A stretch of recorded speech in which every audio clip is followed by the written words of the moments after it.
সকল ভালে আছা আজি পঞ্চম শ্ৰেণী লেসন 3 হোৱাট মেক্স আছ হিউমেনছ পাঠটো মই আগবঢ়াবলৈ বিচাৰিছোঁ আসলে ইয়াত আমাৰ লেসনটোত নামি দিছে খুব সুন্দৰ কেনেদৰে মানুহ আচ্ছা হোৱাট মেক্স আছ হিউমেনছ মানে হৈছে দয়ালু আসলে মানুহক কেনেদৰে আমি তৈয়াৰ কৰিব মেক্স মানে সজোৱা তৈয়াৰ কৰা আমি কেনেদৰে মানুহজনক দয়ালু কৰিব পাৰোঁ ইয়াত দিছে তোমালোকে চোৱা the skin is a desolate road on a wintry night আমাৰ এক স্ক্ৰিন কাৰ্চৰ আমাক কাহিনী দৃশ্যটো দেখাইছে এটা অকলহৰীয়া ৰাস্তা আৰু এটা শীতকাল ঠাণ্ডা দিনৰ আমাৰ এটা শীতকালত এটা ৰাস্তাৰ অকলহৰীয়া ৰাস্তাৰ কাহিনী বৰ্ণনা কৰিছে হৰিছ দা থিপ looks like any other young man of his age but he carries a gun and it makes him different Harish কি আছিলে এজন চুৰ থিপ মানে চুৰ গতিকে হি looks like any other young man of his age গতিকে এজন ইয়াং মানে ডেকা এজন ডেকা তাৰ সমবয়সৰ তেনেকুৱা ল'ৰা বিচাৰি ফুৰিছিলে চাইছিলে দেখা পোৱা যায় নেকি মানুহ যাতে সি কি কৰিব পাৰে চুৰ কৰিব পাৰে but he carries a gun আৰু হি এটা লগত কি লৈ ফুৰিছিলে এটা পিস্তল লৈ ফুৰিছিলে and it makes him different হি হয়তো কিছুমান বেলেগ বেলেগ কাম কৰিব পাৰে যেহেতু হি কৰিবলৈ বিচাৰিছিলে হৰিছ to himself মানে নিজকে হৰিছে সুধিছিলে I must start searching for my target at once. I am running out of money. মই কি কৰিছোঁ এনেকুৱা মোৰ লক্ষ্যৰ ক্ষেত্ৰত মই কি কৰিছোঁ বিচাৰিবলৈ আগবাঢ়ি গৈছোঁ মোৰ টাৰ্গেট লক্ষ্য মই লক্ষ্যটো বিচাৰি পাইছোঁ গতিকে মই কি কৰিম ৰানিং আউট অফ মানি মই কি কৰিম এসোপামান পইচা পাতি লৈ মনি মানে টকা লৈ ৰানিং ওলাই আহিম হৰিছ স্পৰ্টছ এট ডিচান লুকিং হাউচ হৰিছে এটা মৰ্যাদা সুন্দৰ ঘৰ দেখা পালে and immediately decide to steal the valuables আৰু হি ভাবিলে এতিয়া ঘৰটোৰ পৰা খুব সোনকালে ভ্যালুয়েবল মানে মূল্যৱান সামগ্ৰীলৈ চুৰ কৰি ওলাই আহিব the skin ships to the house গতিকে এতিয়া আমাৰ দৃশ্যটো ঘৰটোত দেখাইছে Harish jumps inside the house through an open window হৰিছে কি কৰিছে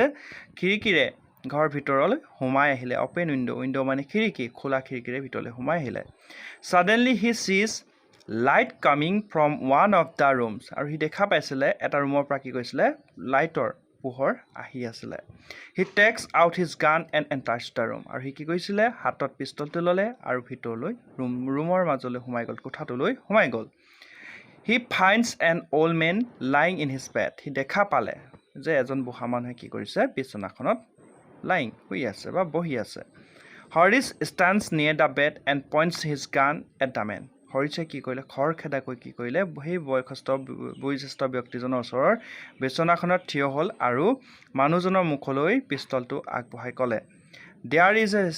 sense of pain upon the face of the man আৰু তেওঁৰ সেই মানুহজনৰ মুখখন কেনেকুৱা হৈছিলে তেওঁ কিবা যে বিষ অনুভৱ কৰিছে তেওঁৰ মুখত ধৰা পৰিছিলে he is in his night suit and looks older than his age আৰু বুঢ়া মানুহজনে নাইট ৰাতি হোৱাৰ ড্ৰেছ পোছাক পিন্ধি তেওঁ শুই আছিলে আৰু দেখিবলৈ কিন্তু হৰিছতকৈ তেওঁ কিছু বয়সত বহুত ডাঙৰ আছিল Harish hands up do not shout do not move হৰিছে কৈছে যে hands up হোৱা হাত দাঙা কোনো নিচৰিবা কোনো ধৰণৰ লৰচৰ নকৰিবা the old man opened his eyes and looks at Horish confused by the sudden happenings he manages to raise only one of his hand he বুঢ়া মানুহজন যেটো তেওঁ শুই আছিল গতি তেওঁ চকু মেলিছে তেওঁ আচৰিত হৈছে কি হৈছে ক'ব পৰা নাই তেওঁ দুদুৰ মুধুৰ হৈছে যে কি হৈ গ'ল অচানক সেই গতিকে তেওঁ যেনে তেনে কি কৰিলে তেওঁ নিজৰ হাত এখন ওপৰলৈ দাঙিলে all men in a tired and feeble voice আৰু তেওঁ খুব ভাগৰুৱা আৰু feeble মানে কপি ভাৱদৰে তেওঁ কৈছে take whatever you want but please allow me to put my hand down তোমাক যি লাগে তুমি লোৱা কিন্তু মোক কি কৰা হাতখন তললৈ নমাই আনিবলৈ অনুমতি দিয়া Harish confused what's wrong with you the old man begins his story painfully Harish আচৰিত হৈছে দুধুৰ মুধুৰ হৈছে যে কি হ'ল কি ভুল হ'ল যে বুঢ়া মানুহজনে তেওঁ নিজৰ কাহিনীটো আৰম্ভ কৰিছে তেওঁ বিষ অনুভৱেৰে কথাবোৰ কৈছে all men look here I am all alone to take care of myself I cannot even move my hands I am suffering from rheumatism tears of pain roll down the cheek of the old man Horish drops the gun and sits down beside the old man তেতিয়া হৰিছে কৈছে চোৱা এই ঘৰটোত মই অকলেই থাকোঁ আৰু নিজেই শুশ্ৰূষা কৰোঁ মাইছেল্ফ মানে নিজকে কোৱা এলন মানে অকলশৰীয়া I can't even move any hands মই কেতিয়াও এখন ইফালে সিফালে হাতবোৰ ঘূৰাব নোৱাৰোঁ মোৰ গতিকে কি বেমাৰ ৰুমেটিজিম মানে বিষ অনুভৱ কৰা শৰীৰৰ গোটেই অংগ প্ৰত্যংগ মোৰ চাফাৰ মানে ভুগি থকা মই বিষত ভুগি আছোঁ গতিকে তেওঁ কথাবোৰ কৈ বুঢ়া মানুহজনৰ তেওঁ কি হৈছে পেৰুল ডাউন দ্য চিক্স তেওঁ চকু পানীবোৰ চিক মানে থুতুৰিলৈকে তেওঁ কি কৰিলে চিক মানে থুতুৰি নহয় গাল তেওঁৰ গাললৈকে চিক মানে গাল তেওঁ গাললৈকে চকু দুধাৰি বৈ আহিলে হৰিছে কি কৰিলে এবাৰ তেওঁ পিষ্টলটো ৰাখি থ'লে আৰু তেওঁৰ কাষত বহি ল'লে Horace in a gentle voice হৰিছে এতিয়া খুব নম্ৰভাৱে তেওঁ কৈছে I am extremely sorry for causing you the pain please be comfortable I share your pain sir I am suffering from rheumatism myself I am in the initial stage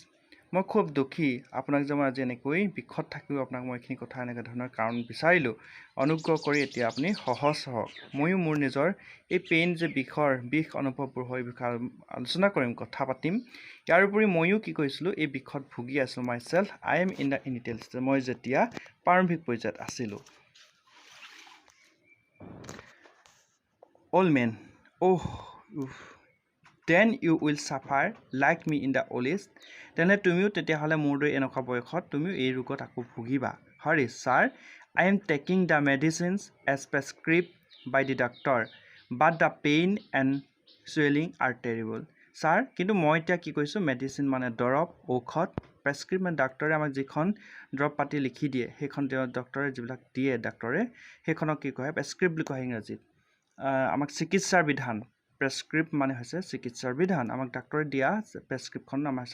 বিধান আৰু সেইবিলাক দৰৱ পাতি মই খাই এতিয়া কি কৰিছোঁ ভাল পাইছোঁ মই এতিয়া অলপ ভাললৈ আহিছোঁ all man I know' exactly how it feels সঁচাকৈ সেই কথাটো মইহে জানো কেনেকুৱা অনুভৱ হয় always take bath with hot water গতিকে এই বিষবোৰ পাতল কৰিবৰ কাৰণে আমি কি কৰিব লাগিব সদায় গৰম পানীয়ে গা ধুব লাগিব নেভাৰ মিছ ইয়ৰ মেডিচিন কেতিয়াও দৰৱ ঔষধ আমি নোখোৱাকৈ থাকিব নালাগিব টেক ৰেগুলাৰ ৱাক্স আৰু সদায় কি কৰিব লাগিব খোজ কাঢ়িব লাগিব Horace eagerly sir what can I do for you to make you feel comfortable হৰিছে খুব আগ্ৰহেৰে কৈছে ছাৰ আপোনাক মই কি কৰিব পাৰোঁ যে আপুনি আজি সহজ হ'বৰ কাৰণে অকণ ভাল লাগিবৰ কাৰণে কি কৰিব পাৰোঁ all men can you go' out for a little walk ঠিক আছে আমি অলপ সময় কি কৰিব পাৰোঁ খোজ কাঢ়িবলৈ ওলাই যাব পাৰোঁ Horace sure let me help you get dressed soon Horace and the old men are down walking along the road. নিশ্চয় গতিকে তেওঁক সহায় কৰাই দিয়ে কাপোৰ পোছাক পিন্ধাই তেওঁ কি কৰিলে হৰিছৰ লগত এইবাৰ খোজকাঢ়িবলৈ ৰাস্তাত ওলাই আহিল old man I am so' thankful to you son I could take this walk only because of you তেওঁ বুঢ়া মানুহজনে ল'ৰাজনক কৈছে যে তোমাক মই বহুত ধন্যবাদ দিছোঁ মোৰ সোণটো চন পুতেকৰ দৰক যেনেদৰে কোৱা হয় গতিকে মই আজি তোমাৰ কাৰণে কি কৰিব পাৰিলোঁ খোজকাঢ়িবলৈ ওলাই আহিব পাৰিলোঁ ৱাক মানে খোজকঢ়া হৰিছ হেপিলি হৰিছে খুব মনত আনন্দ পালে I am glad that I could be of some help to you মই খুব আনন্দ পাইছোঁ মই আপোনাক যে অকণমান সহায় কৰিব পাৰিলোঁ old man as they are nearing a tea stall would you like to have a cup of hot tea with me it always helps to minimize the pain Horace nods in acceptance The skin shift to the tea stall. The old man looks for his wallet to pay the money. বুঢ়া মানুহে যেতিয়া খোজকাঢ়ি গৈছিল হৰিছৰ বুঢ়া মানুহে তেনেতে তেওঁলোকে ৰাস্তা কাষত চাহৰ হোটেল দেখা পালে টি ষ্টল আৰু তেতিয়া বুঢ়া মানুহজনে কৈছিলে যে একাপ আমি গৰম চাহ খাব পাৰোঁ তোমাৰ লগত আমাৰ চাহ খোৱাটো আমাৰ বিষৰ কাৰণে অকণ ভাল সদায় অকণমান যদি আমি খাব পাৰোঁ সহায় কৰিব পাৰোঁ বিষটো অকণ পাতল লাগে হৰিছে মূৰ জোকাই তেওঁৰ কথাটো গ্ৰহণ কৰিলে আৰু তেওঁলোক ক'লৈ গ'লে বা চাহ খাবলৈ হোটেলৰ ভিতৰলৈ সোমাই গ'ল আৰু Horace nods in acceptance the scene shift to the tea stall the old man looks for his wallet to pay the money আৰু বুঢ়া মানুহজনে হোটেলত চাহ খোৱা খৰচটো দিবৰ কাৰণে তেওঁ কি কৰিলে তেওঁৰ জেপত থকা ৱালেট মানে আমি পইচা ৰাখোঁ যিটো মনি বেগ বুলি কওঁ ৱালেট ইংৰাজীত মনি বেগ বুলি কোৱা হয় ৱালেট